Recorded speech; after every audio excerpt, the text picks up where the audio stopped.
Sabes por que hoxe podemos falar de dereitos? O dereito a ser considerada cidadá de pleno dereito débeslle ao movemento feminista. E o dereito a ser elixida para cargos públicos débeslle ao movemento feminista. E o dereito a traballar débeslle ao movemento feminista. O dereito a ir á universidade débeslle ao movemento feminista. E o dereito ao divorcio débeslle ao movemento feminista. O dereito a recibir educación sexual débeslle ao movemento feminista. E o dereito a decidir sobre o teu propio corpo débeslle ao movemento feminista.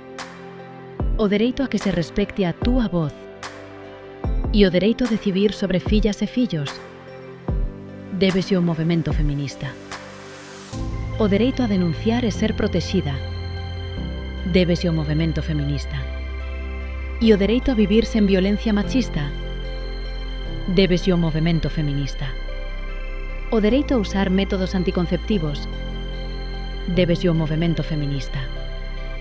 Moitos dos dereitos que hoxe parecen evidentes non apareceron por casualidade. Foron conquistados, foron defendidos, foron loitados. E por iso non se esquecen nin se retroceden.